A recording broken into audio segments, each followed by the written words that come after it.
इतिहास गवाह है कि जिम्मेदारी अंत में लड़का ही उठाता है, लड़की बहुत कम उठाती है। चलिए लिखिएगा, दिस इज हंसा समिति। ठीक है, लिखिएगा हंसा समिति 1962।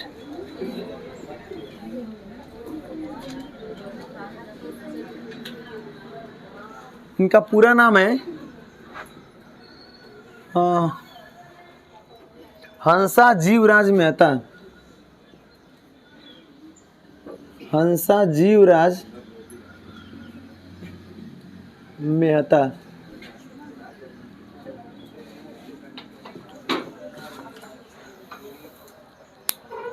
इनको साइड में कहीं ऐड कर लीजिएगा।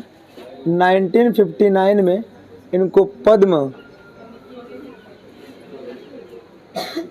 भूषण से सम्मानित किया गया है। 1959 में पद्म भूषण से सम्मानित किया गया है।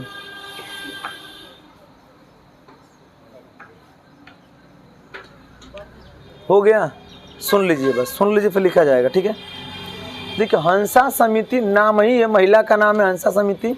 हंसा जीवराज मेहता 1962 में आई और यह रिपोर्ट अपनी पेश की। है? जीव है,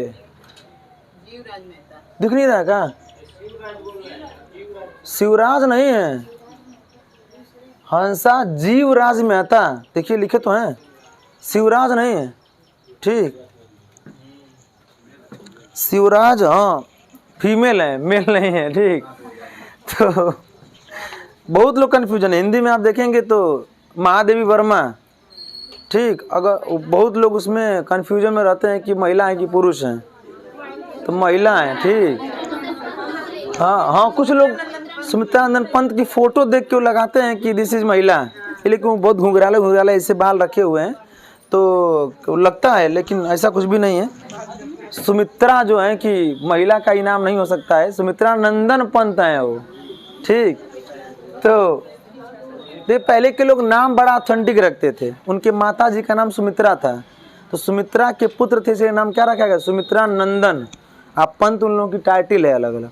ठीक, पहले बहुत ऑथेंटिक नाम रखा जाता था। आजकल तो जौन नीक लगे और जौन दुनिया में किसी का नाम न हो, वैसा नाम रखा जाता है कि घर गांव होकर नाम रहता है।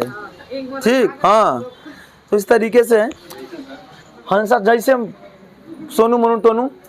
ठीक, हंसा जीवराज मेहता में, हंसा समिति में दो बात आपको दिमाग में रखनी है। पहला कि सर्वप्रथम कौन सा आयोग महिला शिक्षा के लिए प्रेरित करता है, तो कौन सा बताएंगे? दूसरा सवाल बनेगा कि नए समाज के निर्माण हेतु स्त्रियों को समान अवसर देने की बात किसने कहा था, तो कौन बताएंगे? कहा गया कि अगर पुरुष को बाहर निकल कर शिक्षा लेने का प्रावधान है तो स्त्री को भी बाहर निकल कर शिक्षा लेना या दिया जाना चाहिए। अगर पुरुष शिक्षा दे सकता है तो महिला भी शिक्षित होकर शिक्षित कर सकती है। हंसा समिति के द्वारा हंसा ने कोटेशन बोला हुआ है कि एक महिला, जो आप लोग कई बार बोलते भी हैं आप लोग, ठीक है ना, कि जैसे कि एक पुरुष जो होगा वह एक क्या बोलते हैं, मतलब एक कच्छ मतलब विभिन्न समाज को शिक्षित कर सकता है, लेकिन एक महिला जो होगी वह एक पूरे परिवार को क्या कर सकती है? शिक्षित कर सकती है। तो सोचिए कि अगर महिला में, हर परिवार में महिला से ही परिवार है, तो अगर शिक्षित कर देते हैं तो हर परिवार क्या हो जाएगा। इसीलिए आधार पर कहा गया है कि बालक के पहली शिक्षिका क्या होती है? उसकी माँ होती है।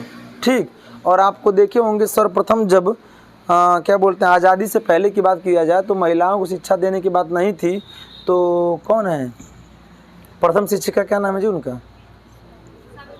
सावित्रीबाई फूले ने अपने घर में वो जिस मेरा सोचिए कि इतना छोटा घर था, अपने रहना उसी में, महिलाओं को शिक्षा देने के लिए क्या की? प्रेरित की कि आप लोग जब तक शिक्षित नहीं होंगे तब तक देश में अपनी बात को किसी के सामने रखने का गुण ढंग नहीं आएगा। तो हंसा जीवराज मेहता हंसा समिति ने यह बात इसमें कही गई कि शिक्षा पर महिलाओं को जोर देने की बात कौन कहता है? हंसा समिति कहता है। इसमें पॉइंट लिखिएगा स्वतंत्र भारत का प्रथम स्वतंत्र भारत का प्रथम राष्ट्रीय महिला शिक्षा परिषद।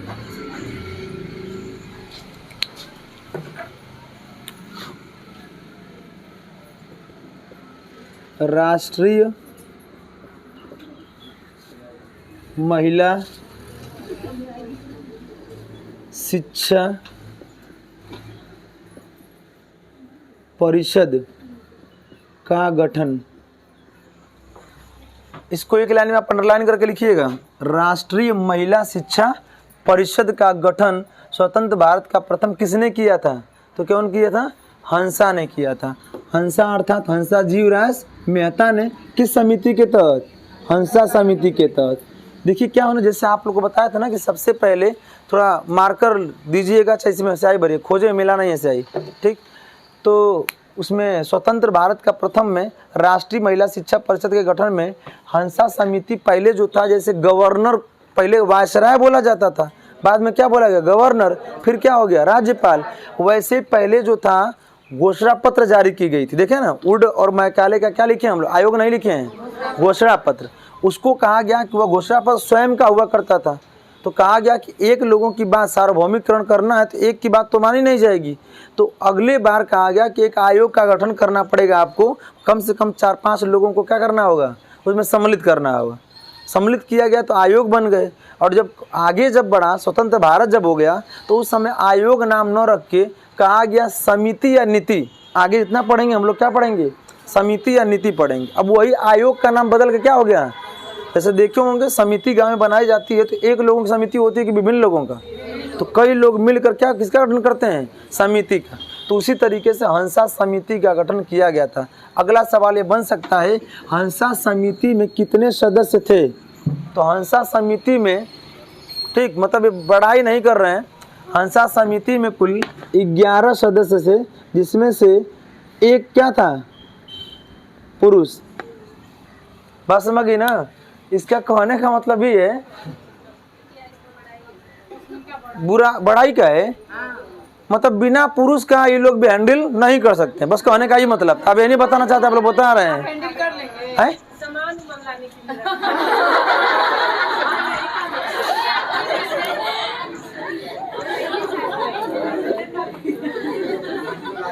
मान लिए सामान लाने के, मतलब इतना तो है ना कि आप यह काम नहीं कर सकते हैं, ठीक है? तो कहाँ रखेंगे? ठीक, इतना प्यारी बात करती हैं आप, ठीक। मैंने नौकर है, मैंने इसका सदस्य, इस समिति का वो सदस्य है, नौकर है।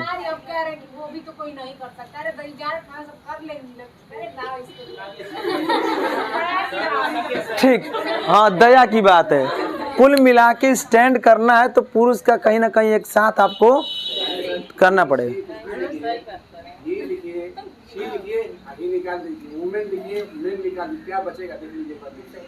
हु मिलेगा, हु मिलेगा, ये तो बचेगा बस। समझ रहे हैं आप? अगर आप यही कह रहे हैं सी में से अगर ही हटा दिया जाए तो क्या बचेगा? यस हो जाएगा फर्स्ट। अगर वुमेन से अगर मेन निकालें तो क्या बचेगा? ऊ और ऊ मन क्या होता है? कुछ नहीं।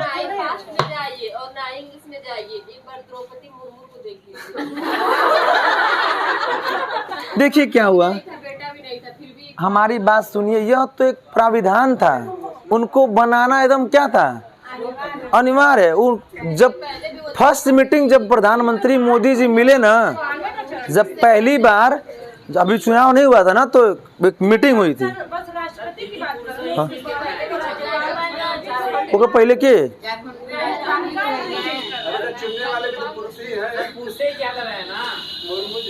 सही बात है, जान ही लीजिए। चलिए आगे देखिए, कुल मिला के आप सभी लोग देश के कर्णधार हैं, ठीक। महिलाएं का बहुत बड़ा योगदान है, फिर भी भारत एक पुरुष प्रधान देश है, ठीक है। स्वतंत्र भारत का प्रथम क्या बोलते, प्रथम महिला आयोग करेंगे तो राष्ट्रीय महिला शिक्षा परिषद की बात करते हैं। इसमें लिखिएगा, दूसरा पॉइंट लिखिए, दूसरा लिखिएगा, नए समाज के निर्माण के लिए, नए समाज के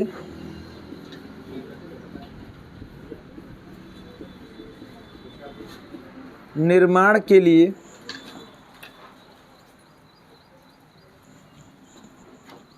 स्त्री शिक्षा पर बल।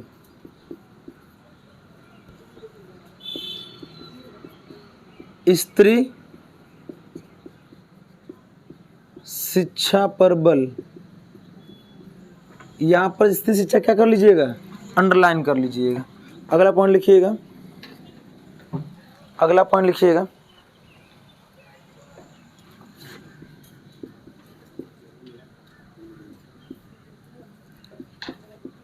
स्त्रियों को पुरुषों के समान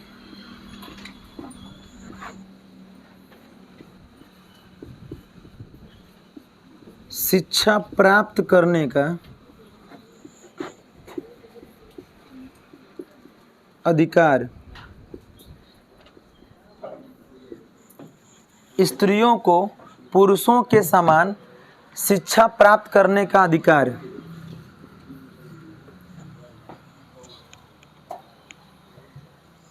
अगला,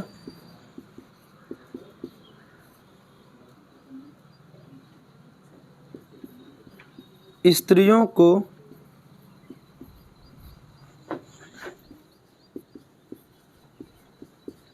बाहरी समाज, क्वेश्चन लिख लीजिएगा, समाजीकरण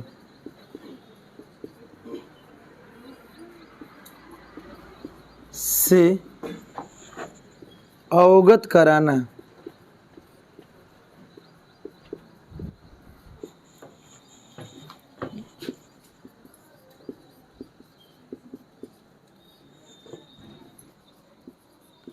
स्त्री शिक्षा से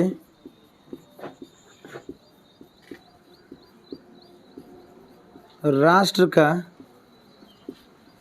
तेजी से विकास। इतनी बात हंसा समिति में मुख्यतः कही गई थी। मुख्यतः तो बहुत बात है और की गई है, लेकिन आपके अकॉर्डिंग इतनी बात आपको लिखना है, समझना है उसमें कि हंसा समिति में हंसा जीवराज मेहता ने यह कुल 5 बिंदु रखे थे। मुख्य रूप से कहा था कि स्त्री शिक्षा के लिए, जैसे आप देखेंगे वर्तमान में स्त्रियों को कहा गया कि पुरुष थाना में जाने से हिचकिचाती हैं, तो उनको कहा गया कि उनके लिए अलग से महिला क्या किया जाए, थाना, महिला थाना क्या किया जाए, प्रबंध किया जाए। तो देखे होंगे हर जगह पे जहाँ कोतवाली है, पुलिस चौकी की बात नहीं कर रहे हैं, जैसे हमारे घोसी में कोतवाली है, वो थाना नहीं है, वो समझिए, जो घोसी है ना वो थाना नहीं है, थाना अलग होता है। थाना पर थानेदार बैठता है, कोतवाली पे कोतवाल साहब बैठते हैं, जो दरोगा के, सभी दरोगाओं के क्या हैं, वो मालिक हैं।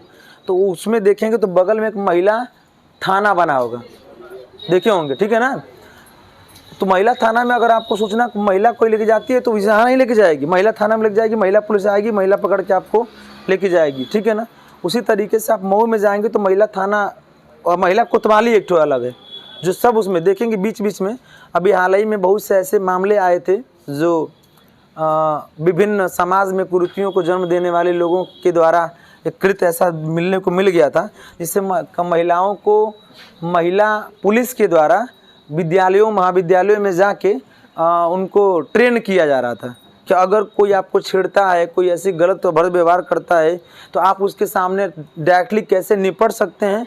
एवं आपके लिए हेल्पलाइन नंबर बनाया गया 1090, उस पर आप कॉल करके उसे जेल के सलाखों के पीछे आप क्या कर सकते हैं, डाल सकते हैं, ठीक।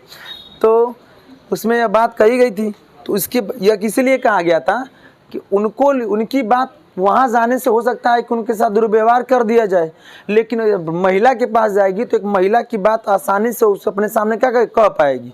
इन्होंने कहा कि शिक्षा में एक हम चाहते हैं कि स्वतंत्र भारत का प्रथम इसलिए कहा गया कि राष्ट्रीय महिला शिक्षा परिषद बनाने की क्या मांग, और जब मांग की तो कहा गया कि इसलिए हम कह रहे हैं कि महिलाएं अपनी बातों को लाकर डायरेक्ट क्या करें यहाँ पर, ठीक। शहरों में देखेंगे ना तो महिला थाना नहीं है, वो पिंक सेवा चल रही है। शहर में देखें ना तो महिलाओं के हेतु जो वहाँ अलग अलग चौकियों पर पिंक सेवा बनी होगी। पिंक मतलब जितना उसका पूरा पिंक कलर से क्या किया गया है, रंगा गया है। लखनऊ में अगर जाते हैं तो आपको देखने को मिल जाएगा, बनारस में तो हम नहीं देखे हैं फिलहाल। उसमें यह दिया है ना कि कोई भी महिला ऑन द स्पॉट तुरंत आके बिना मतलब लिखित दिए डायरेक्ट कह के उसको सूचना कार्रवाई होगी, और कार्रवाई के बाद से फिर वो क्या कर सकती है, अपना लिखित बयान दे सकती है। जैसे होता है ना कि आप आज जाएंगे तो डायरेक्टली नहीं साहब चलिए हमको मार रहा है तो तुरंत से आप चले जाएंगे, ऐसा नहीं होगा। आपको जाएंगे, लिख के देंगे, वहाँ पेश करेंगे, उसके बाद तब 2 पुलिस थाना कोई भी भेजेगा।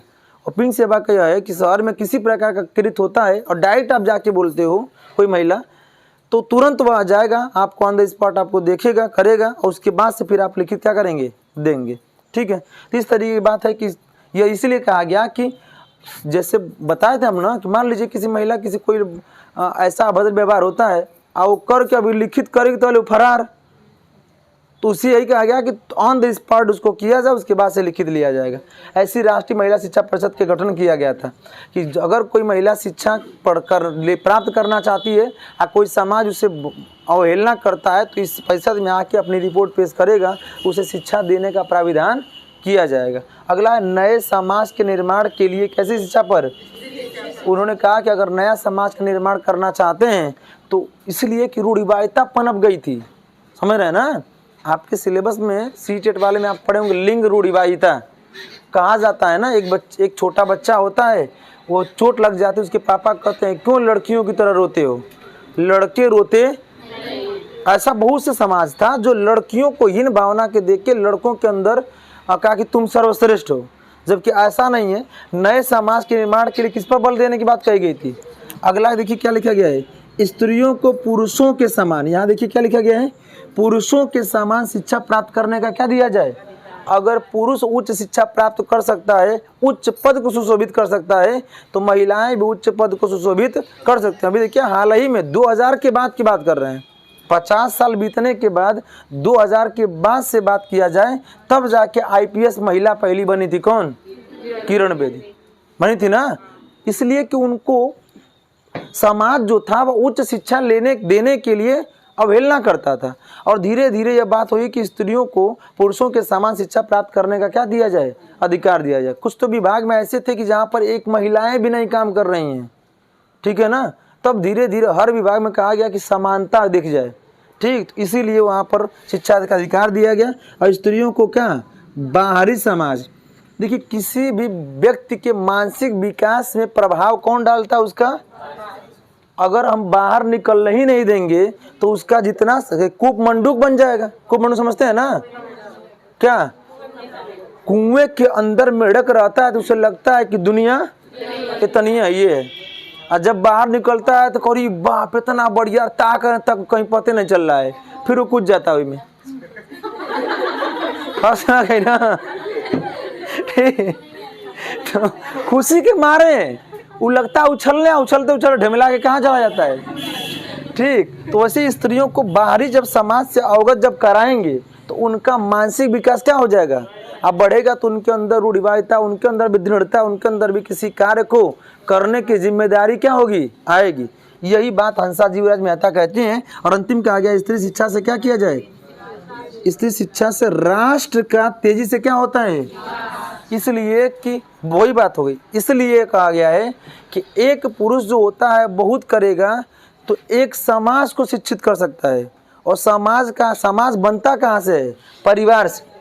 कहते हैं ना कि अगर भ्रष्टाचार खत्म कर दिया जाए, भ्रष्टाचार कब खत्म होगा पता है, जब एक एक व्यक्ति, एक एक परिवार सुधरने लगेगा, तब जाके हो पाएगा। बड़े को सुधार के क्या करेंगे, छोटा फिर उसको क्या करेगा, वो छोटे सुधारेंगे तो क्या करेगा, बड़ा ले लेगा। जैसे कोई भी आप अनुदान पास होता है तो कहते हैं ना कि अरे इतना नेताओं को, इतना मंत्रियों को सब खिलाना पड़ता है कि क्या किया जाए। पास तो हुआ है 200 करोड़ का, लेकिन हमारे आते आते 150 करोड़ तक मिला। तो उतनी वो परियोजना उतने में हुई थी, इतने में दिया गया तो कहाँ से हो पाएगा। इसीलिए शिक्षा को और राष्ट्रीय शिक्षा और स्त्री शिक्षा से राष्ट्र का क्या हो सकता है, तेजी विकास। अभी देखिएगा जो हमारे परिवहन है ना, अरे जो मतलब RTO, तो RTO के वर्तमान में जो मतलब मुख्य क्या बोला जाता है उनको जी, समझे मुख्य सचिव है, मतलब RTO के जो अधिकारी समय RTO अधिकारी वो महिला हैं। और भी महिला कौन, मुस्लिम। बात समझ गई ना, बैठी रहती हैं तुरंत वहीं पर मऊ में गाजीपुर तिराहा पर चेकिंग चल रही थी, तुरंत आप किसको पकड़ जानते हैं, खास करके लड़कियों को। अब वो कौन जो स्कूटी फर फर चला रही है वो हेलमेट नहीं लगाए हैं, बात समझ उनको बस ठीक वो करिए मैम आप इतना ले लीजिए, डायरेक्ट जाके बोल रही थी वहीं पे थे और तुरंत कही कि इसको पकड़ो चालान काटो 10,000 का काटो इसका चालान। हमेशा कभी भी बड़े अधिकारी के पास जाके मत कहिए कितना लेंगे आप, जान लीजिए सच्चाई बता रहे हैं आप। किसी भी भले कितना भी घुसखोर हो लेकिन डायरेक्टली अगर जाके कह देते हैं तो जवानों काम बनना होगा ना वो बिगड़ जाएगा, जान लीजिएगा। किसी भी बड़े अधिकारी के पास आप जाके ये मत कहिएगा कि मैडम कुछ इतना ले लीजिए काम कर दीजिए, वो सब छोटका से कहा जाता है। माशा की ना एक बूढ़ा व्यक्ति था और वह अदालत में गया, मतलब अदालत मतलब उसको केस में चला गया, केस में फंसते और दरोगा उसको कहा था और जब जाता है तो उसकी सुनवाई 10 साल बाद उसको न्याय मिलता है। तो कहता है कि 10 साल जब सुनवाई देता है जज, तो जज से वो कहता है कि नहीं कुछ ऐसा कहता है कि नहीं आ रहा है कि मतलब आप एकदम मतलब आप हमारे क्या हैं, अरे दरोगा को कहता है कि आप हमारे क्या हैं, माई बाप हैं, मतलब आप सबसे साहब बड़े साहब हैं, और जज को कहता है बहुत छोटा साहब है। तो कहा दरोगा और जज साहब कहते हैं कि क्यों ऐसा कह रहे हो, सबसे न्याय तो हम तुमको दिए हैं। तो कह रहा है साहब दरोगा साहब पहले हमसे कहले रहना कि 100 रुपया दे दो एज रफा दफा कर देते हैं मामला, बात समझ गई। आप जो है कि 10 साल लगा दिए न्याय देने में, आओ एक ही दिन 1 घंटा में क्या कर रहे थे, रफा दफा कर रहे थे। तो कौन बड़ा हुआ, दरोगा ना बड़ा हुआ, क्या बड़े हुए, बात समझ गई ना। इस तरीके से किसी समाज में आप इतना रखिएगा, 3 बात याद रखिएगा। पहला क्या, हंसा समिति कब आई थी, इसके अध्यक्ष कौन है। अगला सवाल बनेगा हंसा समिति किस शिक्षा पर बल देती है, स्त्री शिक्षा पर बल देती है। अगर सवाल बनेगा कि स्त्रियों को पुरुषों के समान शिक्षा प्राप्त करने का अधिकार कौन समिति दी, सवाल स्वतंत्र भारत का प्रथम महिला आयोग कौन सा गठन किया गया था, राष्ट्रीय महिला शिक्षा परिषद किसने करने की मांग की थी। बस इतना बात याद रखिएगा, ठीक। अगला लिखेंगे